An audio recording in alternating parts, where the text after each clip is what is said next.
I want to give you 10 reasons why the Ohio State Buckeyes can beat the Notre Dame Fighting Irish and hoist their first national championship trophy since 2014. For Notre Dame, it's been their first since before the 21st century, but I know for Ohio State fans, proud blue blood school, one of the best, if not the best program in all of college football, and up there in terms of all of college football history too, not just the present. It's felt like an eternity. And now Ohio State is here. They're an 8-point favorite. They're expected to win this thing. Many expected them to win in the preseason. I regret not joining that hype train, but I didn't. But here I am. And I have picked Ohio State to win this football game. I have also said that Notre Dame can win this game. So if you're curious about why I think Notre Dame can win before we get started, check out the link in the pinned comment where you will find a 10 reasons why Notre Dame can beat Ohio State video. I think you all will love it, especially if you love good college football analysis. And also, to make sure you get more elite college football analysis, if you have not already, please like the video, please subscribe to the channel, and also share this video around to other Ohio State and college football fans who want more college football content and want to consume more. And hit the notification bell so that you can get notified when we go live for the national championship game, to do play-by-play, color commentary, have a really good time while watching the final game of the 2024 season. And also, you'll get notified when we go live Mondays and Wednesdays at 6 p.m. Eastern Time. And whenever we release new content, whether it's about Ohio State, the Big Ten, the SEC, ACC, or Big 12, or any college football topic, you'll appreciate it. Also, join our Discord server via the link in the description or pinned comment down below the video. And also down below the video, you can find links to the Patreon page or Discord server where you can purchase merchandise or donate to the channel monthly to support the work that I do here. But without further ado, let's start off with reason number 10. We'll go from least important to most important in this video. Ohio State is the best team in all of college football and per the power ratings, and it's really not even close anymore. And by not even close, I just mean that it's not necessarily within margin of error. It might be close to that point, but even if you were to take margin of error, Ohio State would still be number one right now. Now, are they a generationally talented team? No. But relative to this year, they are Tier 1A, and everyone else at best is Tier 1B. That matters in a game like this, where you have a talent edge, where you have a depth edge, a discipline edge, and Ohio State may also have the best coaching staff in America. I know that in terms of Jim Knowles compared to all other DCs this season, he has been the best defensive coordinator in all of college football. So all those things combine into being the nation's best team. Now, again, that's a broad reason, and the season isn't over yet. So that's why this is reason number 10, is maybe Notre Dame isn't a team with a higher ceiling, but maybe they are the better team in terms of when it matters most, or they're the better team in terms of, achievement, or they're just the better team in this game, and therefore they win it all, and they're viewed as the best team of the 2024 season.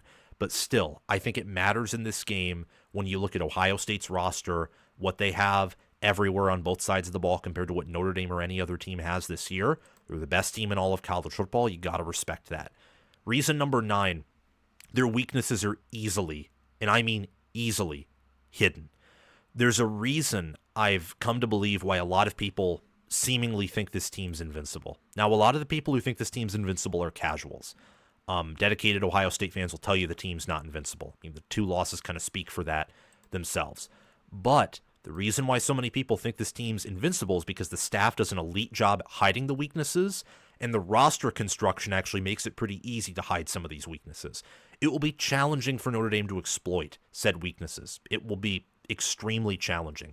Like Ohio State special teams, which have been a bit of a weakness. When you have an elite defense like they do, and an offense that can, because of their talent, create 90-yard drives pretty easily if they're on their game, does field position matter all that much for Ohio State? Sometimes it does, like the Michigan game, but for almost every other game, not so much. Doesn't matter sometimes against the Buckeyes. When you look at their offensive line, you have to have a lot of circumstances, some of which are outside of your control by the time the regular season rolls around, to really exploit that weakness. You have to have elite coverage. You have to have sound tackling. Your D-line they have to be able to get to the quarterback with really only 4. unless you want to risk giving up a bomb to Jeremiah Smith or Emeka Egbuka, or even Henderson out of the backfield. If you get too aggressive or too conservative against this offense, same goes with the defense, they will eat you up. You basically have to be on your A game at all times to beat this team or even have a shot at beating them, especially with how they've performed in the postseason. That is very challenging to beat, even with Notre Dame, who has an elite coaching staff. Reason number 8 is, this circles back to reason number 10, but not entirely, because sometimes the team with a higher blue chip ratio and the team with more experience and more NFL players, which I care about more than blue chip ratio, sometimes that doesn't matter as much as many would make it out to. Other times it does. And I think in a game like this, it does, because Ohio State, when you take the entire sample size of the year, has been the better team. This is not a case of like last year in the Rose Bowl, where, yeah, Alabama had the number 1 blue chip ratio by a mile of 2023. Michigan was clearly the better team all season long. Michigan basically played like a C-level game, if not like a D-level game against Bama, and won, because Michigan was that much better than Alabama last year. We've seen Ohio State do similar things like this in the past, where look at the second most recent national championship they've had. Do we honestly think that 2002 Miami wasn't more talented than 2002 Ohio State, or did Mark D'Antonio and Jim Tressel just coach circles around Larry Coker? It was the latter. So sometimes it doesn't always matter. And I think that the 2002 national championship game is the epitome of the fact that you can't always rely on talent to win. That's why this reason's number 8, is if we were to use that game as an analogy to this game, Notre Dame's totally playing the role of the 2002 Buckeyes, and Ohio State's totally playing the role of 2001 Miami. I've picked Ohio State to win, but regardless, the Buckeyes here have the talent edge. They have more future NFL players. They have a more balanced roster. Notre Dame, they're weak at quarterback in terms of the passing department. They're weak at wide receiver. They have some questions in terms of depth and whether they're elite or not at D-line, at O-line, at tight end. I'd say even at like corner, linebacker. Ohio State doesn't have those same amount of questions, and they're more experienced. So that's a real benefit to Ryan Day and his roster. Number 7 is quarterback Will Howard. Will Howard is the best quarterback left in the playoffs. He's been the best quarterback in the playoffs, I think, this entire time. I mean, maybe the only other QB who you could say is better than Will Howard might be Dylan Gabriel, because at the end of the year, I think we can agree Howard had a better supporting cast. But Howard has the argument to be one of the best QBs in the country by QBR. 87.6 QBR, second nationally. I think only Cam Ward is definitively better in terms of QBR. 33 touchdowns, 10 interceptions, 3,779 passing yards for 9.4 yards per attempt. He's completed 72.6% of his throws. 173.7 passer rating. Hasn't ran the ball all that much. He only has 169 rushing yards for 7 touchdowns and 1.9 yards per carry, but he's made some clutch runs here and there. Will Howard has made some throws that are NFL-esque, where he's made some throws off the back of his feet. I think he made some against Texas that way, and others in different games. He has made moves like, I'll never forget the 4th and inches against Penn State at the 50, where he just dodged Abdul Carter, kind of made him look slow, and then hit Jelani Thurman. I don't know if it's strength and conditioning. I think that might be a part of it. It's also, I think, the fact that he just has better coaching and more talent around him that's helped him work on some other things. He's transformed from the player he was at Kansas State to who he is now at Ohio State, and he is a big reason why the Buckeyes can win this game. Reason number 6 are TreVeyon Henderson and Quinshon Judkins. Now, Henderson and Judkins are the number 1 running back duo in all of college football. And I've contemplated this before because I think there's an argument for Jeremiah Love and Jadarian Price from Notre Dame to be better. I think Singleton and Allen have an argument to be better. But I also think those two teams have way better run blocking O-lines. And yet Henderson and Judkins are producing at the level that those two are. So consequentially, I think this is the nation's best running back room. 967 rushing yards for Henderson, 960 for Judkins. They're both averaging well over 5 yards per carry. Judkins has 12 rushing touchdowns. Henderson is 10. I think Henderson, as it stands, is one of the best running backs in the country. if not perhaps the best running back in the Power 4. Judkins is close in that regard. And Notre Dame does not have the same type of rushing defense that multiple Ohio State opponents have played. Penn State, Texas, Michigan, all definitively have better rushing defenses than this Notre Dame team does. Definitively. It's just objectively a fact. So there's a chance that in this game, they might be able to break one or two, or maybe they just consistently average 4 or 5 yards per carry, and at that point, the game's probably over, barring some type of insane miracle. So they're big impact players, and so are the Ohio State wide receivers, which is reason number 5 why I think the Buckeyes can win. You look at Jeremiah Smith, Emeka Egbuka, Carnell Tate, and Brandon Inniss. I think that's all we have to talk about here. I mean, Ohio State has 3,977 receiving yards in the year, 35 receiving touchdowns. They average 12.9 yards per reception. Jeremiah Smith averages 17.3 yards per reception. Carnell Tate averages 14 yards per reception. And Emeka Egbuka averages 12.6. Egbuka has 10 receiving touchdowns. Jeremiah Smith has 14 receiving touchdowns. And Jeremiah Smith's an alien. Carnell Tate, I think, can be an alien with future development. And Emeka Egbuka has been a very reliable, a very cerebral, tough NFL-level receiver throughout his whole career with the Ohio State Buckeyes. Reason number 4 is Cody Simon, Sonny Styles, and the elite linebacker group that they make up. It's mainly Cody Simon, who's been a beast, leads the team in total tackles with over 100, 104 total tackles, 7 sacks, 7 passes defended, and a forced fumble. He's having a Jack Campbell year at Iowa. Where you have that really dominant linebacker that just does everything on defense, and if you face said linebacker, you have a lot of satisfaction when you beat him. Seriously, that's how good of a player Cody Simon is. 104 total tackles, again, 7 sacks, 7 passes defended, a forced fumble. These are always lurking, waiting to sack your quarterback, waiting to get in your head, waiting to tackle your running back for loss or prevent him from falling forward. He's a tough player.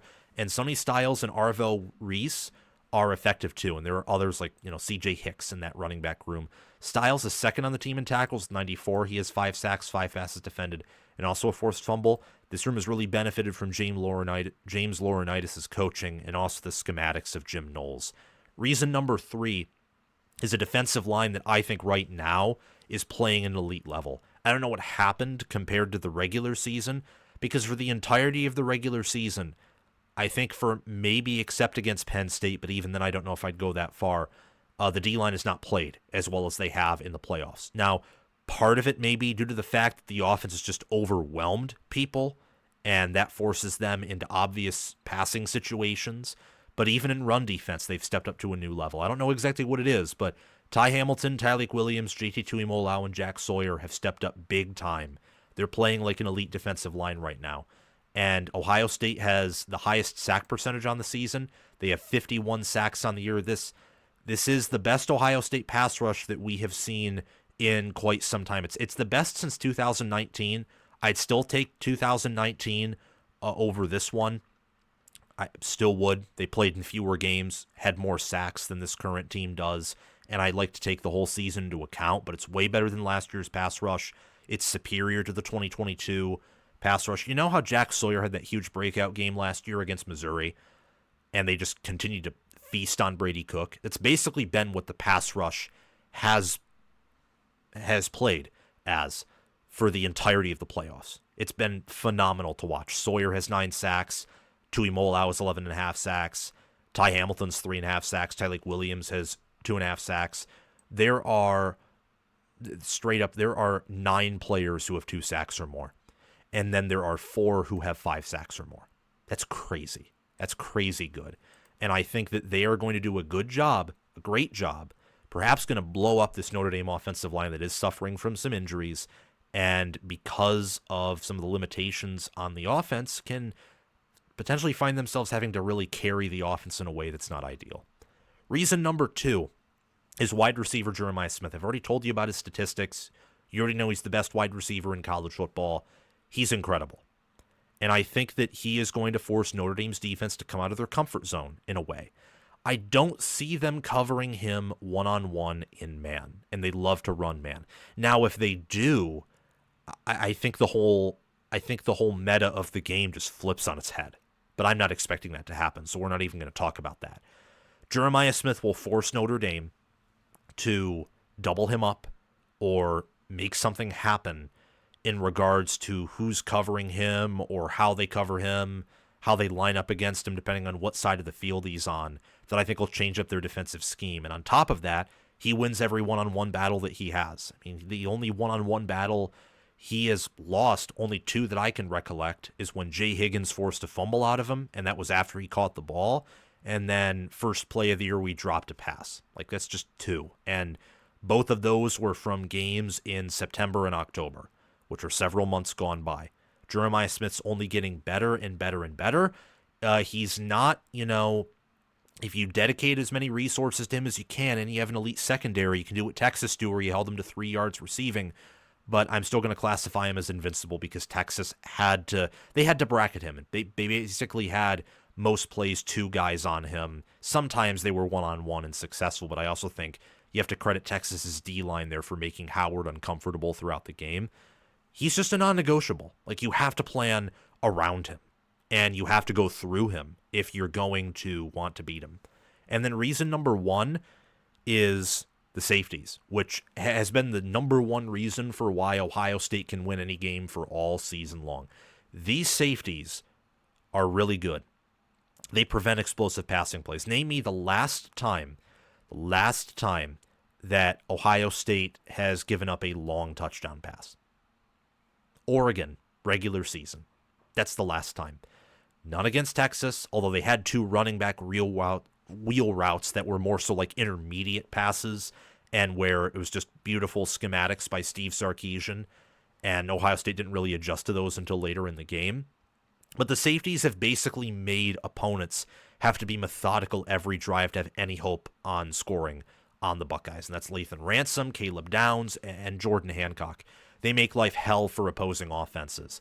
Lathan Ransom on the season, let me see here. He has,